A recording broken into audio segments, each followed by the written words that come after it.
Hello दोस्तों, मैं मनोज कुमार आप लोग का ऑनलाइन क्लास में स्वागत करता हूँ। कल मैंने आपको पढ़ाया था फिजिक्स का चैप्टर लाइट। तो इंट्रो हुआ था कुछ और कुछ चीज़ें बताई गई थी। आज उसी को हम आगे कंटिन्यू करते हैं। कल लास्ट में मैंने जाते जाते आप लोग को बताया था रिफ्लेक्शन के बारे में।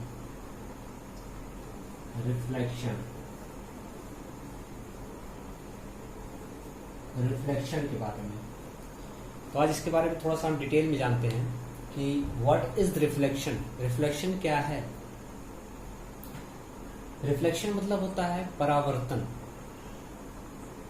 जब कोई भी रे ऑफ लाइट किसी भी प्लेन सरफेस पर टकराती है तो वो क्या होती है, एक दूसरी दिशा में, एक दूसरे डायरेक्शन में रिफ्लेक्ट हो जाती है। जैसे कि मान लीजिए कि आपका प्लेन मिरर है। मिरर जब भी आप बनाएंगे एक साइड क्या कर देंगे, आप उसको कोटेड कर देंगे। अगर आपने कोटेड नहीं किया दैट मीन आपका मिरर गलत है। लेंस बनाते समय आप ये चीजें नहीं करेंगे, कोटेड नहीं करेंगे, क्योंकि लेंस और मिरर में दोनों में डिफरेंस होता है, आगे बताया जाएगा आपको। यहाँ पर बात होती है रिफ्लेक्शन की। अगर कोई भी रे ऑफ लाइट किसी प्लेन सरफेस पे इंसिडेंट होती है तो वो क्या हो जाएगी, दूसरी डायरेक्शन में रिफ्लेक्ट हो जाएगी। ये क्या हुई, इधर इंसिडेंट हुई, ये क्या होगी, यहाँ से रिफ्लेक्ट हो गई। यहाँ मान रहे सन है, सोर्स ये हो गया, source of light point O. ये क्या हो गया आपका नॉर्मल। मैंने बताया था कि रिफ्लेक्शन क्या होता है, जब कोई भी रे ऑफ लाइट किसी प्लेन मिरर पर या मिरर पर या प्लेन सरफेस पे इंसिडेंट होगी तो वो क्या होगी, दूसरी डायरेक्शन में रिफ्लेक्ट हो जाएगी। वही हमारा होता है क्या, रिफ्लेक्शन। इसके दो लॉ थे, कल मैं आपको बताया था। फर्स्ट लॉ था कि इंसिडेंट रे, ये हो गया आपका इंसिडेंट रे। इंसिडेंट रे ये हो गया आपका reflected ray.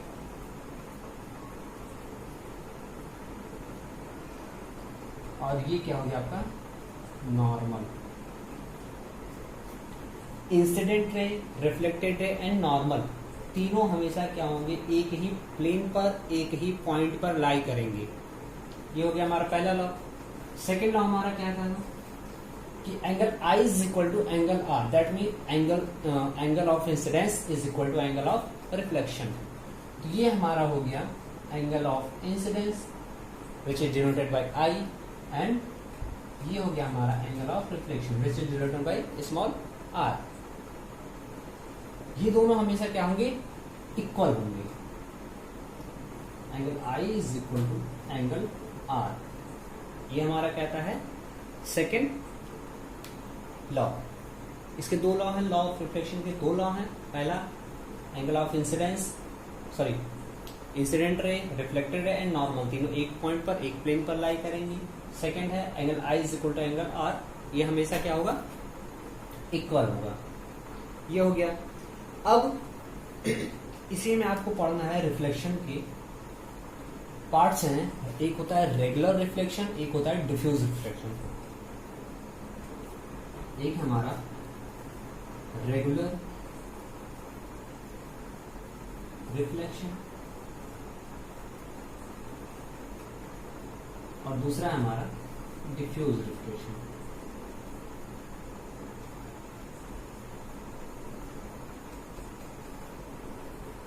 Diffuse reflection. Regular reflection क्या होता है कि जब कोई भी रे ऑफ लाइट या पैरेलल बीम ऑफ लाइट किसी भी प्लेन सरफेस पर इंसिडेंट होगी तो वो कैसे रिफ्लेक्ट होगी, एज इट इज। मतलब कहने का ये है, अगर वो पैरेलल इंसिडेंट हो रही तो पैरेलल ही रिफ्लेक्ट होगी in the case of regular reflection. Regular reflection में जैसे मान लीजिए आपका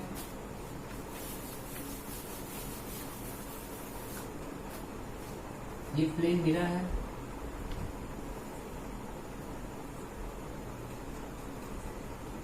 और यहाँ पर सोर्स है। सोर्स ऑफ लाइट ही है। यहां से क्या हुई, पैरेलल बीम ऑफ लाइट इस मिरर पर इंसिडेंट हुई,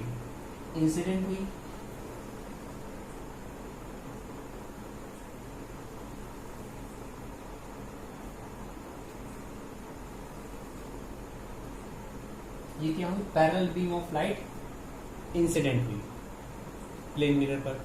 रिफ्लेक्ट कैसे होगी, सेम एज इट इज, मतलब पैरेलल, ये हमारी यहां से रिफ्लेक्ट हो जाएगी, ये वाली हमारी यहां से रिफ्लेक्ट हो जाएगी,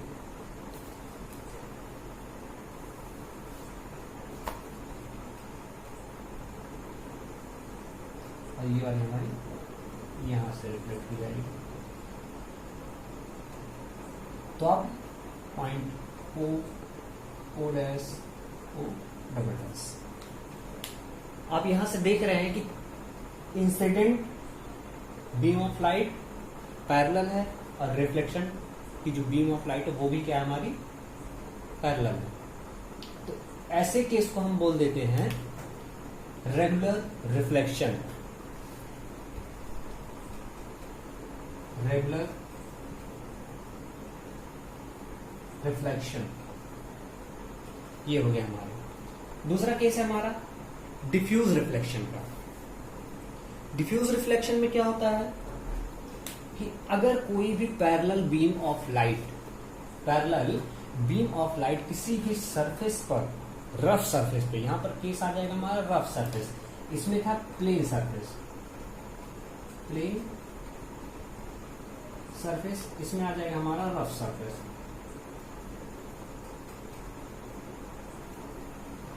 तो रेगुलर रिफ्लेक्शन में plane surface, then diffuse reflection में रफ सरफेस। इसमें होगा जब कोई भी पैरेलल बीम ऑफ लाइट किसी भी रफ सरफेस पे टकराती है या इंसिडेंट होती है तो वो डिफरेंट डायरेक्शन में क्या होगी, रिफ्लेक्ट होगी। लाइक यहां पर हम देख रहे हैं कि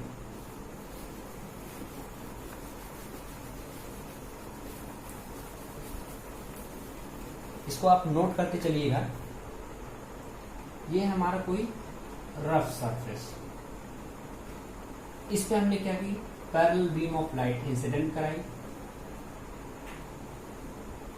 यहां सोर्स मान ले रहे हैं, सोर्स हो गया, इंसिडेंट लाइट पैरेलल है, but after reflection they are not as it is, means they are not reflected as parallel. कहने का मतलब ये है कि ये रिफ्लेक्ट करेंगे लेकिन पैरेलल नहीं रहेंगी। कोई मान लीजिए इस डायरेक्शन में आ गया तो कोई आपका इस डायरेक्शन में जा सकता है, कोई सीधा जा सकता है यहां से, कोई यहां से आपका। अब यहां पर देखिए आपके तीनों अलग अलग डायरेक्शन में जा रहे हैं और कोई भी लाइन आपकी पैरेलल नहीं है। ये हो गया हमारा डिफ्यूज रिफ्लेक्शन। अब यहां पर एक क्वेश्चन अराइज होता है कि जो भी ऑब्जेक्ट अगर हमको रखा हुआ है वो हमको दिख रहा है तो वहां पर जनरली पैरेलल रेगुलर रिफ्लेक्शन हो रहा है या डिफ्यूज रिफ्लेक्शन, ये मायने रखता है। तो अधिकतर केस जो होते हैं वहां पर हमारा डिफ्यूज रिफ्लेक्शन वर्क करता है। डिफ्यूज रिफ्लेक्शन किस वजह से, कैसे आप कहेंगे कि हाँ डिफ्यूज रिफ्लेक्शन ही वर्क कर रहा है, इसका सीधे सा मैं आपको एक बता रहा हूं तरीका कि मान लीजिए आपके पास एक बुक रखी हुई है, एक टेबल है, एक टेबल पड़ा हुआ है ये, और इसमें मैंने एक बुक रख दी है। अब इस बुक को आप किसी भी डायरेक्शन से, अगर इस पे लाइट पड़ रही है तो आप किसी भी डायरेक्शन से देख सकते हैं, इजिली आप देख सकते हैं। अगर वो आपके आई कांटेक्ट में है तो आप क्या कर सकते हैं, उसको कहीं से भी देख सकते हैं। क्यों? क्योंकि जब इस पे लाइट पड़ेगी, ये बुक हमारा क्या है, रफ सरफेस, इस पर सोर्स से लाइट पड़ी, अलग अलग डायरेक्शन में क्या हो जाएगी, ये रिफ्लेक्ट हो जाएगी। ये अलग अलग डायरेक्शन में रिफ्लेक्ट हो जाएगी। तो जब अलग अलग डायरेक्शन में रिफ्लेक्ट हो रही है, सभी डायरेक्शन में रिफ्लेक्ट हो रहा है, इसका मतलब कि जिस भी डायरेक्शन हम जाएंगे हमारी आंखों पे इसकी रिफ्लेक्शन पड़ेगा। जब आंखों पे इसका रिफ्लेक्शन पड़ेगा तो वेयर वहां पर आपका क्या होगा, इमेज फॉर्मेशन होगा रेटिना पर। ये हो गया कि इससे हमारा पता चल जाता है कि कोई भी ऑब्जेक्ट अगर है जनरली उस पर हमारा डिफ्यूज रिफ्लेक्शन वर्क करता है। रेगुलर रिफ्लेक्शन क्या होता है, कभी कभी आप देखते हैं लेजर लाइट वगैरह, तो आप लेजर लाइट को, हाँ लेजर लाइट कह सकते हैं आप। लेजर लाइट से आप जब टॉर्च चलाते हैं, उसको लाइट इमिट करते हैं, तो आप देखते हैं कि जिस भी आप उस सोर्स पे मत जाइए जहां पर वो पड़ रहा है, लेजर लाइट आपकी फॉल हो रही है, वहां पर मत देखिए। आप कभी कभी आप देखेंगे ध्यान से, या फिर आप वर्क करेंगे यहाँ पर, जैसे मान लीजिए एक कमरा है, कमरे से कहीं से पूरा कमरे में अंधेरा है और आपकी एक छोटी सी हल्की सा वहां पर होल है, वहां से रोशनी आ रही है, वहां से एक रोशनी आ रही है। आप उस पर क्या कर दीजिए, एक प्लेन मिरर, वहां पर जिस डायरेक्शन से रोशनी आ रही है वहां पर एक प्लेन मिरर लगा दीजिए, वहां से उस रोशनी का आप रिफ्लेक्ट कर दीजिए, क्या कर दीजिए, डाइवर्स कर दीजिए। तो डाइवर्स जब आप करेंगे तो आप देखेंगे जहां पर एक स्पॉट बना गया, सिर्फ आपको थोड़ी ही दूर पर वो, जितने दूर वो स्पॉट बना रहेगा उतनी दूर ही दिखाई देगा, बाकी की जगह नहीं दिखाई देती। ये हमारा क्या हो जाएगा, as it is regular reflection. ये बहुत ज्यादा कुछ पूछता नहीं है, सिर्फ आपको ये जानने के लिए इम्पोर्टेंट है कि आपको कोई चीजें जनरली सभी डायरेक्शन में, अगर सभी डायरेक्शन में से दिख जाती है तो वहां पर डिफ्यूज रिफ्लेक्शन होता है। ये हो गया हमारा। अब इसी में आपको आगे और पढ़ना है कि ऑब्जेक्ट और इमेज, ऑब्जेक्ट और इमेज, ऑब्जेक्ट क्या होता है, इमेज क्या होता है, तो ये चीजें आपको पढ़नी है। देखते हैं हम ऑब्जेक्ट क्या होता है और इमेज क्या होता है। ऑब्जेक्ट, ऑब्जेक्ट, ऑब्जेक्ट क्या होता है हमारा, एनीथिंग, कहने का मतलब क्या है, ऐसी कोई भी चीज जो कि आपकी लाइट को रिफ्लेक्ट कर दे, लाइट को इमिट करे, वो क्या होता है हमारा ऑब्जेक्ट होता है। जैसे मान लीजिए आपका कोई टेबल है, बल्ब है, चेयर है, पेन है, पेंसिल है, जो कुछ भी है, तो ऐसी चीजें क्या होती हैं, या तो लाइट को जब इस पे लाइट पड़ेगी तो वो रिफ्लेक्ट कर देंगे, अदरवाइज क्या है, सोर्सेज मान लीजिए सन है या बल्ब है, तो वो क्या कर देंगे, ग्लो करेंगी, खुद की लाइट इमिट कर देती है। तो वो ऐसे ऑब्जेक्ट को हम बोल देते हैं, ऐसे सब्सटेंस को, ऐसी चीजों को हम बोलते हैं ऑब्जेक्ट, जो क्या करें, खुद की लाइट इमिट करें, या उस पर जो लाइट पड़ रही है उसको वो क्या कर दे, रिफ्लेक्ट कर दे, तो उसको हम बोल देते हैं ऑब्जेक्ट। दूसरा चीज है हमारा इमेज। इमेज क्या होता है, इमेज जनरली होता है एक ऑप्टिकल अपीयरेंस होता है। जब किसी भी ऑब्जेक्ट पर लाइट पड़ती है तो क्या होगी, रिफ्लेक्ट होती है, रिफ्लेक्ट होगी from a plane mirror, lenses, convex lens, concave lens, mirror, इनसे क्या होती है, रिफ्लेक्ट होती है। तो उसको हम बोल देते हैं क्या, इमेज। जनरली सीधा सही क्या है, आप लिख सकते हो इमेज क्या, it is an optical appearance of an object. अब इतना हो गया। अब इमेज की दो टाइप होते हैं, एक होता है हमारा रियल इमेज, एक होता है आपका वर्चुअल इमेज। रियल इमेज, दूसरा हमारा होता है वर्चुअल इमेज।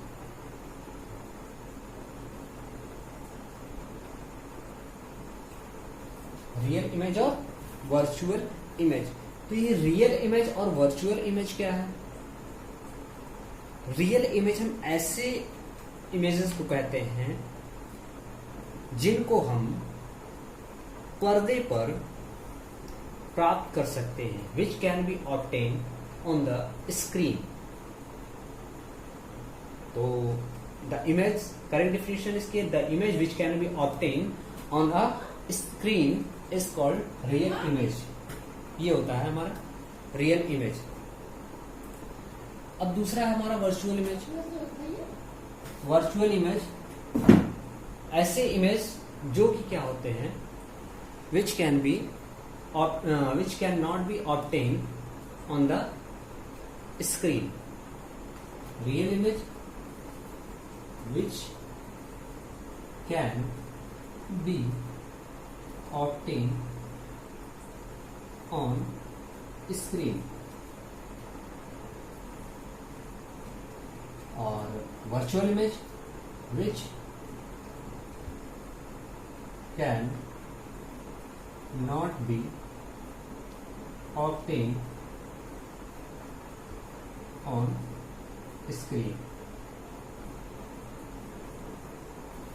ऐसे इमेज क्या होते हैं हमारे वर्चुअल इमेज, जिनको हम पर्दे पर प्राप्त कर सकते हैं, पर्दे पर पा सकते हैं, वो होते हैं हमारे रियल इमेज। जिनको हम पर्दे पर प्राप्त नहीं कर सकते हैं वो क्या होते हैं हमारे वर्चुअल इमेज।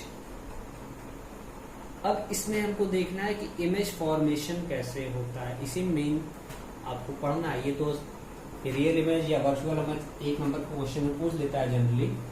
अब मेन आपका आता है इमेज फॉर्मेशन। किसी भी ऑब्जेक्ट का जो इमेज फॉर्मेशन होता है वो कैसे होता है, लेंस से कैसे होता है, मिरर से कैसे होता है, किस तरीके से होता है, कब रियल इमेज बनता है, कब वर्चुअल इमेज बनता है, ये चीजें आपको देखनी है। तो हम प्लेन मिरर से ही देख रहे हैं अभी।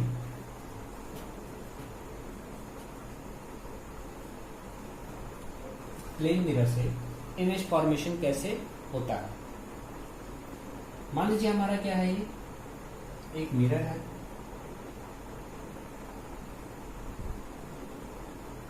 और यहां पर कोई ऑब्जेक्ट रखा हुआ है और यहां से हम देख रहे हैं।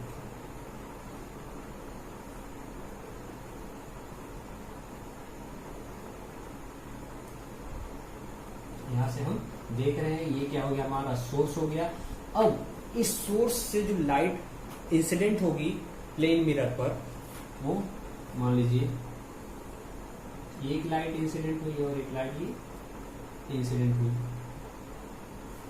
इंसिडेंट होगी, रिफ्लेक्ट भी होगी। प्लेन मिरर है, इट मीन्स वहां पर हमारा लॉ ऑफ रिफ्लेक्शन फॉलो करेगा। तो ये एंगल आई और एंगल आर हमारे बराबर होंगे। ये यहां चला आया और दूसरा इमेज हमारा, दूसरी जो रे थी वो ये आ गई। तो आप देखेंगे कि ये जो रिफ्लेक्शन हो रहा है वो एक्चुअली में कहीं मिल नहीं रहा है, एक्चुअली में कहीं मिल नहीं रहा है। तो इसका मतलब जब मिल नहीं रहा है तो इमेज बनेगा नहीं।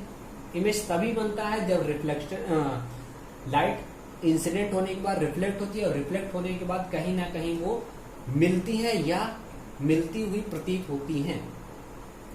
एक्चुअली में वो क्या होती हैं, मीट करती हैं, या आपका अपीयर होता है कि हाँ लगभग मिल रही है। तो यहाँ तो ऑब्जेक्ट मिल ही नहीं है, सॉरी रिफ्लेक्शन की लाइट वो मिल ही नहीं है।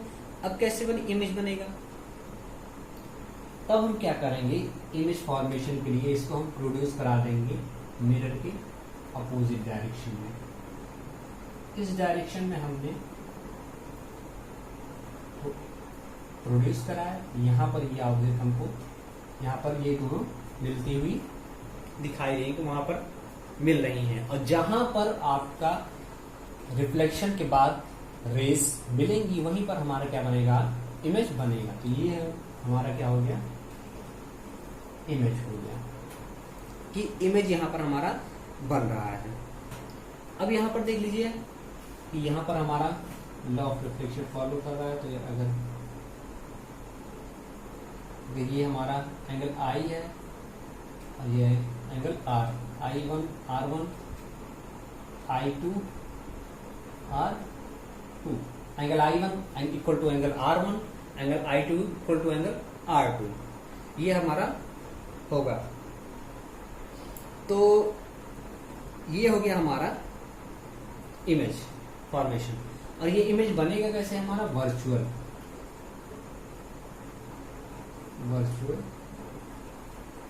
इमेज। ये हो गया। ये रे डायग्राम है। रे डायग्राम आपका एग्जाम में जरूर पूछता है बनाने के लिए, चाहे वो प्लेन मिरर हो, कॉनकेव मिरर हो, कॉन्वेक्स मिरर हो, जरूर पूछता है। अब इसी में आगे आपको पढ़ना है, प्लेन मिरर हो गया, कॉनकेव मिरर,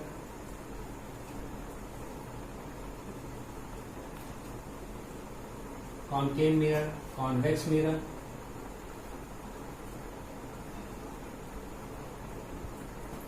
इसी में पढ़ना आपको लेंस पढ़ना है,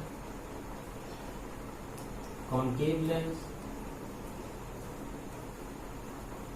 कॉन्वेक्स लेंस,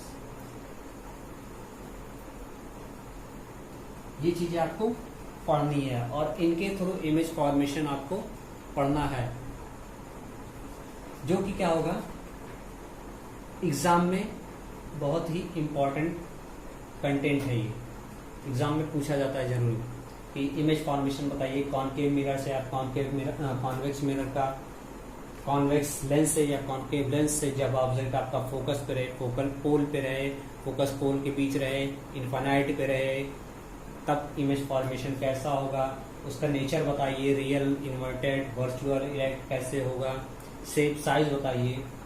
इतने सब चीजें आपकी जरूर पूछी जाती है, न्यूमेरिकल्स भी आते हैं इस पे। तो ये चीजें हम बताएंगे आगे की वीडियो में।